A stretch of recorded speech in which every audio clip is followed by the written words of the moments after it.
Les enseignants sont-ils prêts à raconter l'histoire du génocide? Comme l'a écrit un jour Hannah Arendt, il n'y a pas d'histoire plus difficile à raconter que celle du génocide. En peu de mots, le seul programme ne suffira pas. Il faudra aussi des enseignants sérieusement outillés. Il leur faut un investissement personnel spécial. Ils doivent également disposer d'outils et de matériel efficace, des manuels adaptés, des recueils de témoignages, des films, etc.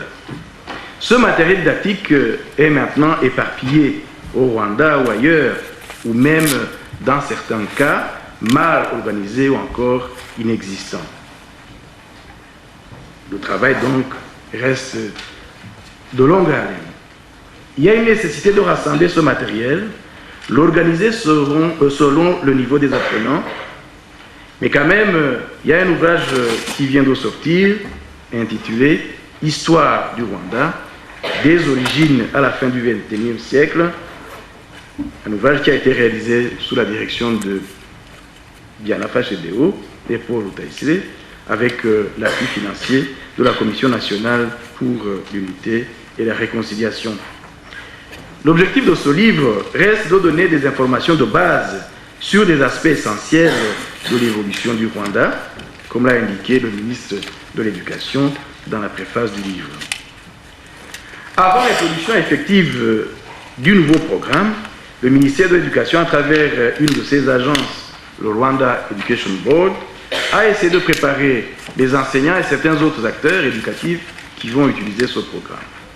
Des ateliers de formation à ce sujet ont déjà touché à peu près 36 461 personnes, sur un total de 89 431 personnes concernées, soit 40,7%. En plus, les ateliers visaient une introduction générale au programme. Il ne s'agissait pas d'une formation approfondie, spécialisée. Il est clair que les enseignants d'histoire et des disciplines connexes devront avoir d'autres ateliers plus spécifiques et des ateliers soutenus. À mon avis, les ateliers devraient surtout viser les attitudes, les valeurs et les approches méthodologiques adaptées du curriculum basé sur les compétences. Cela est urgent dans la mesure où les curricula au niveau des établissements de formation des enseignants, ce que nous appelons au Rwanda les Teacher Training Centers, les établissements qui forment les futurs enseignants au secondaire, ainsi que les facteurs d'éducation au sein des universités. Ces établissements de formation des enseignants restent, les programmes restent traditionnels et n'ont pas été réformés comme les programmes de l'enseignement primaire et secondaire l'ont été. La mise en application du nouveau programme sera assurée essentiellement par des professionnels qui n'ont pas été suffisamment préparés, parce que les 16 Teacher Training Centers et les facteurs d'éducation doivent de façon très urgente revoir leur programme et les approches de formation des enseignants. Les enseignants sont considérés d'ailleurs comme des agents de changement. Investir sérieusement dans leur formation reste donc capital.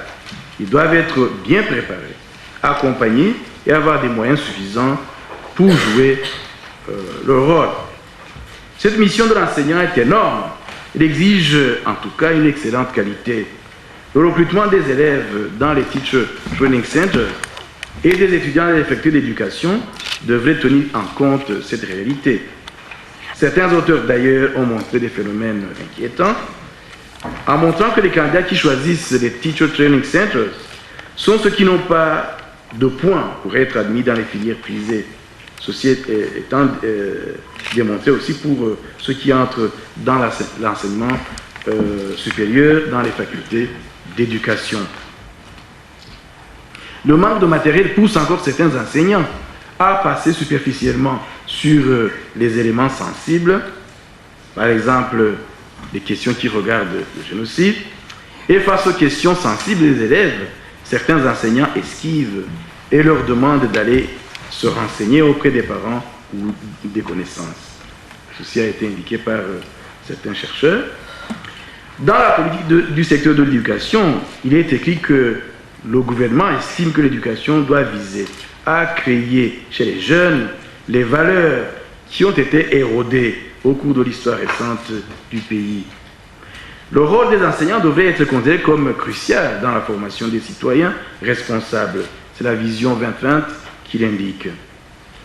Pendant longtemps, l'école rwandaise a été utilisée dans la création de l'ethnocentrisme qui a abouti au génocide.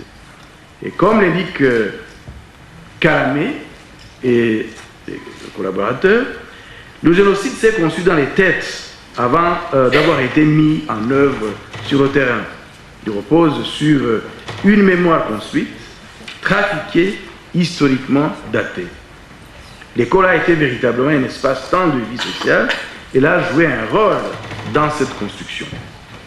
À l'heure où une nouvelle culture est à créer, cet espace, l'école, devrait être sérieusement investi. Il doit être occupé par les enseignants qui sont très bien préparés et formés. C'est dire que la mise en application du nouveau programme exige de l'enseignant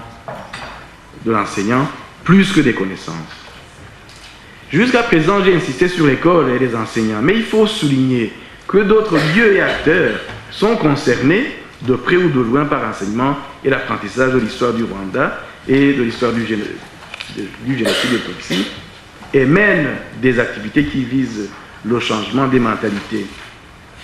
Le travail des différentes commissions nationales, la Commission nationale de lutte contre le génocide, la Commission nationale d'unité et de conciliation, le National Itorero Commission, la Commission nationale des droits de la personne, toutes ces institutions accordent une place importante à différents types d'actions qui visent à donner à la population des informations sur le génocide des Tutsis, sa préparation, son exécution, son arrêt, ses conséquences, sa prévention, la gestion de ses conséquences, etc. Généralement, ceux qui interviennent dans ces différentes actions sont de diverses disciplines scientifiques et horizons professionnels. Ils sont sollicités souvent parce que ce sont des leaders d'opinion. La qualité des messages qu'ils véhiculent dépend de plusieurs facteurs: leur formation de base, les convictions personnelles, l'institution d'appartenance. Ces messages peuvent être utiles ou avoir des effets négatifs, selon le cas, dans la mesure où la documentation de référence est très limitée. Les qualités pédagogiques sont également très variables. Que recommander? Parmi les documents utilisés dans l'enseignement de l'histoire du Rwanda, il faudrait introduire des textes de témoignages des rescapés, des textes de témoignages de justes ou même des génocidaires qui se sont repentis. Les élèves pourront ainsi avoir accès à la parole des gens qui sont passés par l'épreuve du génocide. Le choix et l'utilisation de ces documents devrait évidemment être très prudent pour qu'il n'y ait pas d'effet pervers. Des ateliers réguliers sur l'utilisation en classe de tels documents sensibles, pouvant comprendre des films, des images photographiques, etc., ces ateliers seraient organisés. Il est nécessaire de soutenir des projets de production des matériels éducatifs destinés aux enseignants, aux éducateurs, aux auteurs de manuels, aux concepteurs de programmes et aux autres intervenants. La mise en pratique du nouveau curriculum exige de l'enseignant plus que des connaissances, surtout pour ce qui concerne l'enseignant de l'histoire du génocide. Il y a des attitudes et des valeurs qui doivent le caractériser. Il devrait être apte à assurer à travers ses enseignements l'éducation à la paix, à la tolérance et aux droits de la personne humaine. La formation de l'enseignant doit tenir compte de cet impératif. Cette rigueur dans la préparation des enseignants ne concerne pas seulement ceux qui sont appelés à dispenser des cours d'histoire. Il y a plusieurs autres matières à partir desquelles le génocide peut être introduit. Josias Semujanga montre par exemple que les textes de création donnent la liberté aux étudiants et aux enseignants de développer des réflexions plus que ne le permettent certaines disciplines centrées uniquement sur la notion de vérité. Ceci n'est un exemple. Il faudrait donc une refonte des programmes au niveau des écoles de formation des enseignants, des facteurs d'éducation, etc. Comme il y a des activités extrascolaires qui ont une relation directe avec l'enseignement de l'histoire du génocide, la visite des sites mémoriaux par exemple, il est judicieux de suggérer qu'elle devrait suivre un protocole rigoureux. Ce protocole devrait être constamment discuté dans des équipes pluridisciplinaires. Cela permettrait de les rendre plus efficaces. Et ce protocole aborderait surtout les aspects méthodologiques. L'approche participative suggérée par le nouveau curriculum pousse les élèves à se documenter régulièrement. Or, certains documents sur lesquels l'élève peut tomber, sur Internet par exemple ou ailleurs, ces documents peuvent véhiculer les idées de négation du génocide et l'idéologie génocidaire.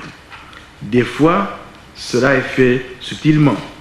Les enseignants devraient constamment préparer les élèves, expliquer clairement les problèmes de négationnisme et l'idéologie du génocide. Les travaux d'élèves exposés en classe devraient être minutieusement suivis.